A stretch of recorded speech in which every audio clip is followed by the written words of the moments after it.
On dirait que t'as pas regardé de film depuis la dernière fois. Non, mais en fait, je croyais que j'avais rêvé. Donc c'est enfin un rêve, quoi. Un rêve. Et le fait que tu trouves pas de travail, c'est un rêve ça aussi? Ah, mais...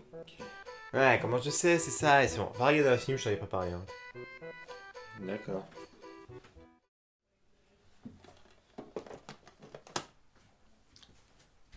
Dumb and Dumber est un film américain sorti en 1994. C'est le premier film des frères Farrelly. Ce film est considéré comme culte par beaucoup de monde, même s'il n'est pas forcément acclamé par la critique. Le film raconte l'histoire de Lloyd et Harry, deux amis qui peinent à mener une vie stable en enchaînant les boulots et se faisant systématiquement virer. Au début du film, Lloyd est conducteur de limousine. Il emmène à l'aéroport Mary, une femme dont il tombe amoureux au premier regard. Mary pose sa valise à l'aéroport car elle contient la rançon que des criminels lui ont réclamée. Lloyd ne le sait pas et prend la valise pour lui rendre. Malheureusement, elle est déjà partie à Aspen. Lloyd et Harry, tous les deux virés de leur travail le même jour, décident de partir à Aspen pour rendre sa valise à Mary. Si le début m'a pas particulièrement intéressé, cette phrase a quand même titillé mon intérêt. You know what I'm sick and tired of, Harry? I'm sick and tired of having to eke my way through life.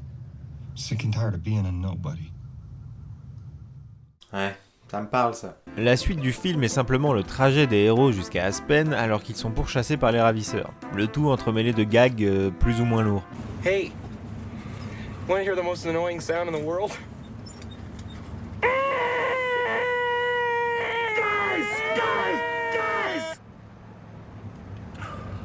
Une fois à Aspen, ils se rendent compte que la valise est pleine d'argent, donc ils s'en servent pour pouvoir retrouver Mary. There you go. Thank you, sir. There you go. There you go. There you go. Et là commence un triangle amoureux entre Lloyd qui veut draguer Mary mais il ose pas, alors il envoie Harry qui tente de lui griller la priorité, alors que Mary s'en fout puisqu'elle est déjà mariée. Cette partie du film m'a beaucoup moins plu, donc je vais conclure vite. Les ravisseurs passent à l'attaque mais ils se font prendre par le FBI. Le mari de Mary est sauvé. Le mari de Marie. Mon dieu, ce film me rend débile. Les deux héros comprennent qu'ils n'ont aucune chance avec elle et repartent chez eux. Et pour comprendre la lourdeur dont je parle, regardez simplement la fin. Un car rempli de femmes en bikini s'arrête devant eux. Une femme leur dit qu'elle cherche deux garçons pour les rejoindre. Harry dit qu'un village n'est pas loin par là, il y aura sûrement des gens. En voyant ça, Lloyd rattrape le bus en panique et leur dit You'll have to excuse my friend. He's a little slow. The town is back that way. Ce film ne m'a pas forcément plu.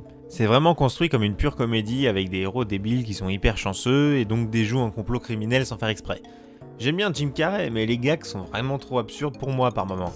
Genre Lloyd qui vend une perruche décapitée à un aveugle. Tu sais dire elle est belle, Pistache? Elle est belle, Pistache. Qu'est-ce qu'elle est belle, Pistache? Belle Pistache. J'ai cru que la perruche était muette.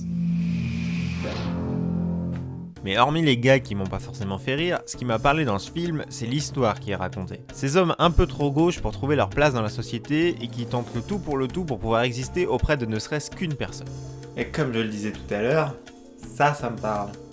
En plus, tous ces gags qu'ils font et qui ne me touchent pas, ça me fait penser à des enfants. Ce sont typiquement le genre de blagues qui m'auraient fait marrer quand j'étais enfant. Et ces deux personnages sont simplement de grands enfants qui ne veulent pas ou n'arrivent pas à grandir. Et encore une fois, ça me parle.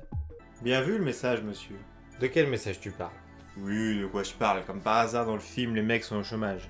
Les films sont faits pour être interprétés, donc tu comprends ce que tu veux. Ouais, c'est ça. Donc en gros, je vais regarder The Mask et je vais me sentir mal parce que lui il a un boulot et pas moi, c'est ça? Ouais, là encore, c'est ton interprétation, hein. Tu sais, il y a plein d'autres films de Jim Carrey que tu devras voir. Oui, j'en doute pas, je vais aller voir Dumb and Dumber 2, comme ça sera fait, tu vois. Ah non, alors toujours pas. En fait, t'as toujours pas compris l'idée. Hein,